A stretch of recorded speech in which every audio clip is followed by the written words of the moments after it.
Welcome to The Exchange. I'm Guy Schoen, bringing you the biggest news and interviews from all around the business world. Coming up on the show, despite being worth an estimated 20 trillion euros, the retail business has changed beyond all recognition over the last decade, but demand for luxury products seems to have largely weathered the COVID storm. Well, we speak to the boss of one luxury car brand with radical plans to disrupt the market. And in a world exclusive, we're the first international media channel inside the million-square-metre mega mall, where an innovative approach to shopping aims to bring a slice of Paris to the home of the next World Cup. Well, retailers have had to rethink their strategies in order to compete in the market. And more brands have moved to trading online only as digital sales soar. Well, the market for luxury goods have been busy playing their own part in the retail revolution. Luxury goods have enjoyed over a decade of growth, with recent estimates valuing the sector at $380 billion.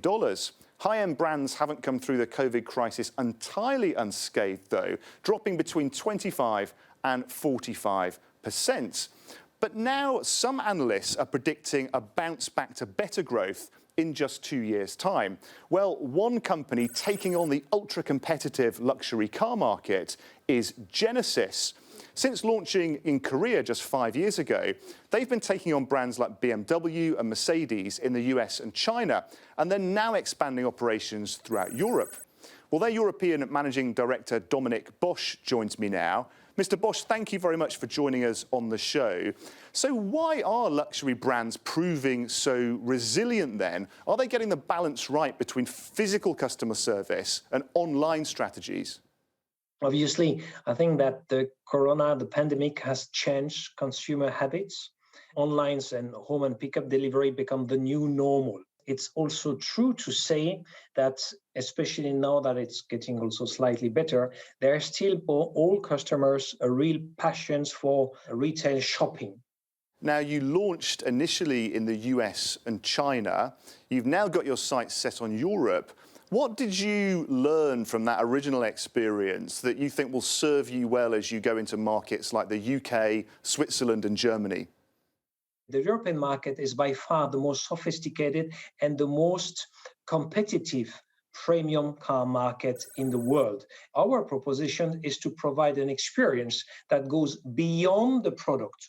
So yes, we are learning a lot from what we did in Korea, also in America, but we differentiate also in our approach here by having this direct contact with our customers, making them access to this Genesis personal assistant who will support them all along the journey with Genesis. So can you tell us more then about this personal assistant initiative? Where did you get the idea and does it really make good business sense? You have a word in the Korean culture, and this word is sonnim. And this describes very precisely how we want to treat our customer. A sonnim is a guest in your own private house, meaning that in our stores, in our shops, we want to treat visitors, prospects, customers as if they are our private guests in our home. Mr. Boesch, thanks very much for joining us on the show. Have you heard of the term phygital? Well, it sounds like a spelling mistake, but it's actually the latest buzzword describing how physical stores combine with the latest tech to make shopping easier. One place capitalising on this trend is Place Vendome. Our senior reporter Sherazad Safla went along for an exclusive look into the retail revolution. Welcome to Place Vendome, 1 million square meters of retail innovation built on one of the world's newest cities. Euronews is the first international broadcaster in the building and has been given an exclusive tour inside this multi-billion euro megamall. Where are we entering right now, Carol? This is entrance 1, the main entrance to the project. This is where the fashion boulevard is. It's the access to all the high street fashion brands.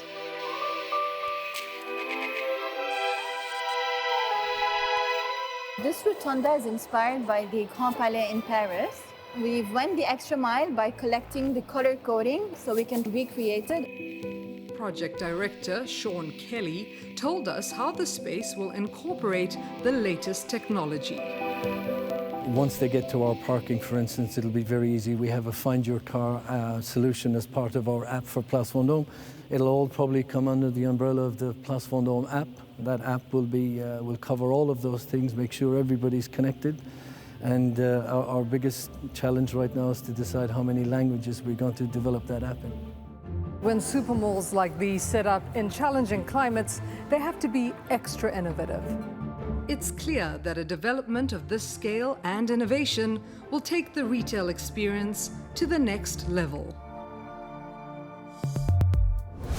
So could physical shopping be about to enter a worldwide renaissance and reshape the future of retail? Earlier, I spoke to Karine Szegedi, head of fashion and luxury for Deloitte in Geneva. And let's hear what she had to say.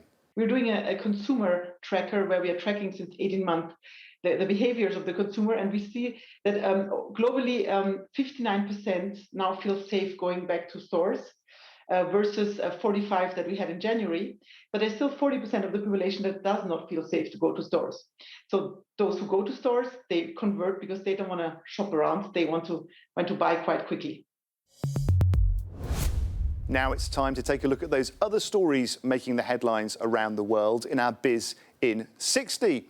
With Bank of China, ICBC, China Railway Group and the PetroChina Company all announcing earnings, we're heading into a bumper period of Chinese financial results. It's been a mixed picture for the world's second biggest economy over the last 12 months, showing signs of good growth and a desire to spend in China's local supply chain. US data giant Salesforce is also due to share its Q2 earnings results. The firm, based in their famous Seattle skyscraper, have achieved huge global success, dominating the customer relationship management market. But Mark Benioff's company has also attracted some criticism that its products have become too expensive, and Salesforce has failed to keep pace with newer, more innovative competitors.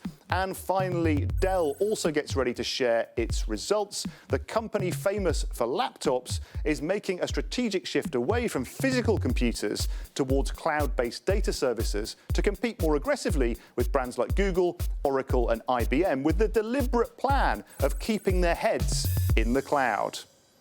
Well, that's all we have time for on this edition of the show. Thanks for watching. Please do check out euronews.com for all your latest business news, and join us again next time on The Exchange.